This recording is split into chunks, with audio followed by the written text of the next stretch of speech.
Hi, good morning, everybody. I'm Professor Mark Berlin. I'm with the McGill Institute for the Study of International Development. I'm a graduate of McGill University, University of Toronto, University of Ottawa, and Cambridge University, where I did my postgraduate work in international human rights law. I practiced for most of my career at the Canadian Department of Justice, where I had the opportunity to serve as legal and policy advisor to 4 different attorneys general, and ended up as being ended my career as Director General of International Development at the Department of Justice. Hence, the opportunity to now teach at McGill University. Elissar, over to you. Good morning. My name is Elissar Sarrouh. I am a professor of practice at McGill ISID since 2015. Before that, I had the most rewarding career at the United Nations. I had several leadership positions. And what was so rewarding about that is that I was in a position to try to effect change and try to have my input into making it possible for other women to lead the same path as I did. So the highlights of my career at the UN: I was the first regional governance advisor for the 17 UNDP offices in the Middle East, in Arab states. And I was also the first appointed United Nations resident coordinator and UNDP representative in Arab Gulf states. And that was the most rewarding appointment for me, as I was able to work with country teams to lead UN reforms and to support the United Nations Secretary General efforts in peace and security in the region. I'm so delighted to be here and to be part of the ISID Professor of Practice team, and I look forward to fruitful discussions with you. I'm Robert Greenhill. I'm a professor of practice at McGill. My background started in the private sector with McKinsey & Company, and then as the global head of strategy, and then president of the international group of Bombardier, before going more fully into international development issues at the International Development Research Center as a senior visiting executive, and then as Deputy Minister for International Development and President of Canada's International Development Agency in Ottawa. Following that, I spent 6 years at the World Economic Forum as Managing Director, engaging particularly on the role of business in trying to deal with some of the critical global issues. And now back in Canada, I'm chair of Global Canada, a Montreal-based non-governmental organization. Delighted to be with you here today. Great, thank you, colleagues. Professor Sarrouh, as you know, yesterday was International Women's Day. And as an immigrant woman yourself, I'm wondering what important insights can you share today, given your successful career path? You know, Mark, International Women's Day means a lot to me. It resonates with the many challenges that I faced throughout my career, whether starting at the UN or even here when I was in Canada. There are the highlights, there are the challenges, there are really the good, positives about it. And I think the challenges I faced is what really led me to have this responsibility to act and, give the benefit of what I've experienced and achieved to make it more possible for other women to lead the same path. So if I can talk about, the impact of COVID on women, especially immigrant women, on refugees, on newcomers, in women of color and all racialized diversity groups. As we know that COVID has hit women disproportionately than men. That's a fact. That's nobody is there. But I would say more so in terms of diversity groups, be it in addition to diversity group of the traditional ones that are women with small families and how that's affecting their careers in light of COVID. So if I want to build on my own experience, starting with when I first arrived in Canada, like 42 years ago, and that's quite different from what is it today to work with public service, which are, this is where I started, or in other organizations. I came as an immigrant woman. I tried to really make myself employable. I went to college to earn a diploma in top of my university degree. I had small children. I went to take evening classes, and then I found a job and I got it. I got what I could get. 10 years later, I was in the same position. I felt it's time for me to try to do something. I wanted to go back to university and earn a master's degree. And I was interested in political science, in NGOs, and that kind of stuff. So I looked up the policies of training and, in UHR, and I found that women who wants to pursue, senior positions and advancements, they can take 1 year paid leave off training to go back to school if they have, an acceptance in a university that they are going to be enrolled in masters or whatever. That was my case. So I went to the director and I was bluntly told that this policy does not apply to me. It wasn't meant for women like me. So, I did not accept that. I want to build on the choose to challenge theme of today's International Women's Day this year. I went to the union and I got my leave. But then by the time I came back, that particular department was going through privatization process, and the director put me to go to the private entity. I didn't want to leave. There was another policy that says that if you want to stay with the government, you can try to find another place. If you can't find somebody to take you on. I did. I went to the policy department. They saw I am a master's degree graduate and I pursuing PhD. They offered me a position. My director again refused. So I was pushed out.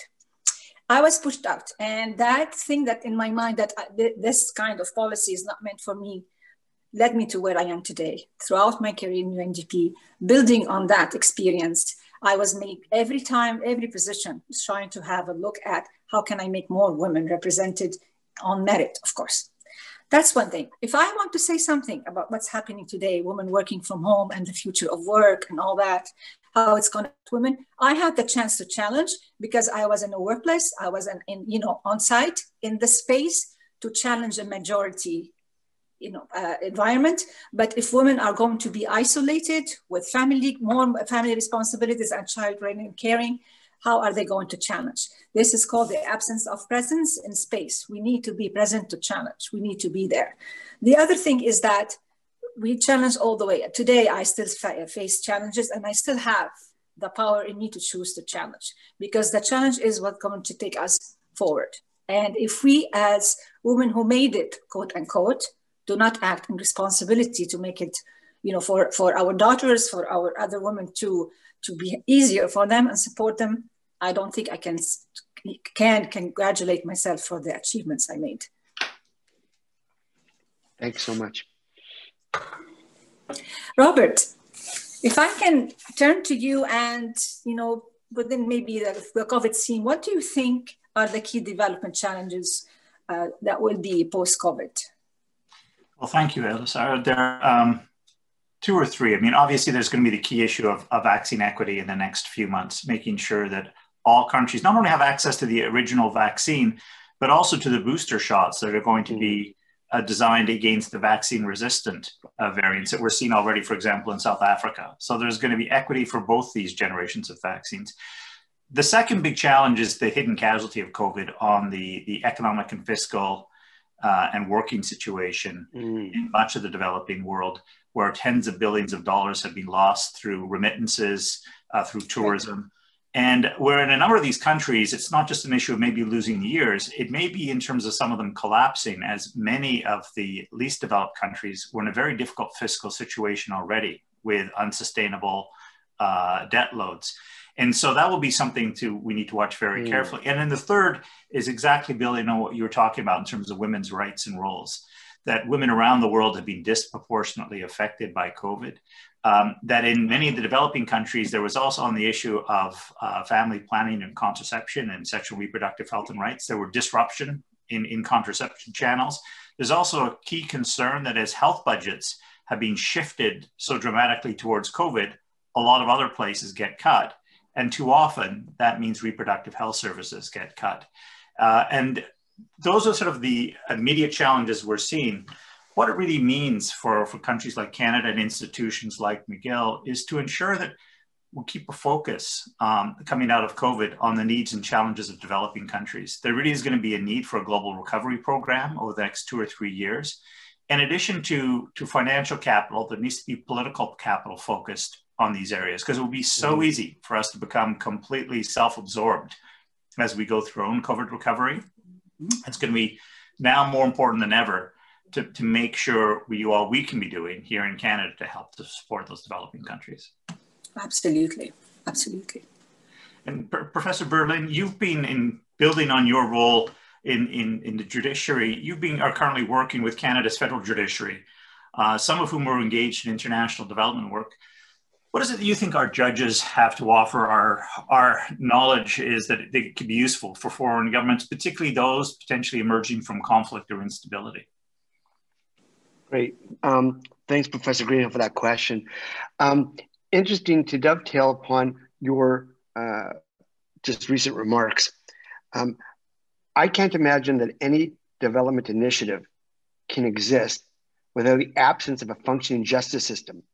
And so even if we were to deliver COVID vaccines, in, as you call them, in some of the developing nations, in the absence of a structural regime that allows for the importation of the vaccines, the equitable distribution, and the parameters around safety, there needs to be a legal regime. And so to me, it's always fundamental that for any development activity, especially in these COVID times, that the basic rule of law has to be the underlying principle for any development efforts, meaning no one is above the law, government decisions are adhered to both legal and moral principles, and law is accessible to all in a timely, competent, and ethical manner.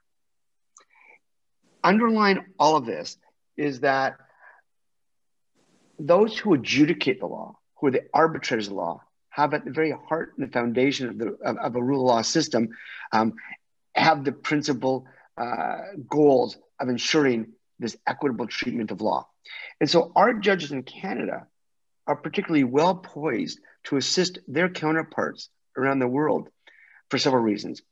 It always strikes me that Canada is neither an imperial nation, like our friends perhaps can be considered in America.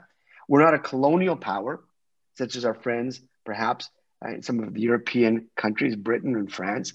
And so we come in as neither of those, and we're seen as a middle power. We have a richness of diversity in that not only is our judiciary diverse, with much greater numbers of equity amongst men and women, and slowly starting to have a judiciary that reflects the nation in terms of diversity, writ large, people of color, LGBT. We still have a long way to go with Indigenous and disability, but we're getting there. But what our judges bring is a juridical and bilingual basis. So we work in common law, civil law, English, and French. And that's attractive to a lot of countries because we work in parallel. There are so many countries around the world that have the two systems, and we can go navigate between both. But primarily, what I think the benefit of having a Canadian judge go and assist their counterparts is that our Canadian judiciary have a rich history in being at the forefront of some of the most landmark human rights decisions in our country. All you have to do is look at any of the rulings on LGBT, women's rights, minority rights, the expansion of equality rights under Section 15 of our charter. So this rich history of jurisprudential principle enables them to, enables our judiciary to go to seek, to go and work with their counterparts and share their wisdom based on the rulings in the legal landscape that is Canada. So I think we have a lot to offer, and I think that we're stepping up to the plate. We're being asked more and more to commit resources to our judiciary undertaking this work, and it's a great benefit to the world that we have these outstanding, independent judges of integrity willing to do this work. Well, thank you very much, colleagues, for sharing your views and perspectives, which are grounded on your own personal truths and experience. It's going to be a real pleasure to continue to work with you. Robert, I want to say that we're so happy that you joined us recently. We're looking forward to working with you. And Mark, I look forward also to continue our work together. We started a long time ago, and looking forward to the challenges ahead and the exciting work that we can do together. Welcome, Robert. Thank you very much.